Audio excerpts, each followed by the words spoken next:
సిద్దిపేట జిల్లాలో చిరుతపులి సంచారం భయాందోళనకు గురి చేస్తుంది.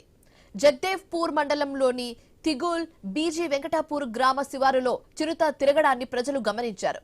దీంతో ఫారెస్ట్ అధికారులకు సమాచారం అందించారు గ్రామస్తులు. ఇది గ్రామాల ప్రజలు భయాందోళనకు ఉన్నారు.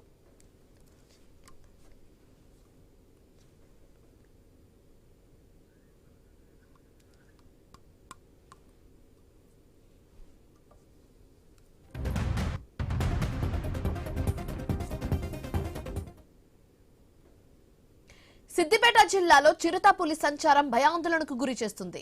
జగదేవపూర్ మండలంలోని తిగూల్ బీజీ వెంకటాపూర్ గ్రామ శివారులో చిరుత తిరగడాన్ని ప్రజలు గమనించారు. దీంతో ఫారెస్ట్ అధికారులకు సమాచారం అందించారు.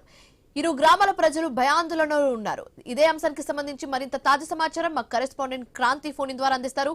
క్రాంతి, కాలంలో సిద్దిపేట జిల్లాలో చిరుతపుల సంచారం ఎక్కువ అవుతుంది. మనం మొన్నటి చూసినట్లయితే ఈ దుబ్బాక నియోజకవర్గంలోని దుబ్బాక మండల కేంద్రం చుట్టుపక్కల పలు ప్రాంతాల్లో మనకి చిరుతపుల సంచారం కనిపించింది. అక్కడ కొంతమంది వీడియోలు తీశారు. దాని తర్వాత అక్కడి నుంచి ఆ పాదం ముద్రలు అవన్నీ కూడా చూశారు. మొదట ఇది పెద్ద పులి అన్నట్టు అనుమానాలు వ్యక్తం చేశారు. దాని పాదం సైజు పెద్దగా ఉండడంతో, కానీ తర్వాత అటవీ శాఖ అధికారులు వచ్చి ఇది చిరుతపులి అని నిర్ధారించారు. ఈ ప్రాంతాల్లో పెద్ద పులి సంచారం అరుదు, అసలు గతంలో ఎప్పుడు కూడా లేదు, కేవలం చిరుతపులి అని చెప్పారు. చిరుతపులి అని నిర్ధారించారు. ఆ తర్వాత ఇటు తూప్రాన్ దగ్గర కూడా మనకు ఉన్నాయి. తూప్రాన్ దగ్గర కూడా అటవీ ప్రాంతాల్లో చిరుతపులు తరచూ కనిపిస్తున్నాయి. ఇందులో కానీ ఇటు గజ్వేల్ దగ్గర కూడా చిరుతపులి మనకి ఈ రోజు కనిపించింది. గజ్వేల్ నియోజకవర్గం జగదేవ్పూర్ మండలం తీగుల్ బీజీ వెంకటాపూర్ గ్రామ శివార్లో చిరుతపులి సంచారం మనకి ఈ రోజు గుర్తించారు.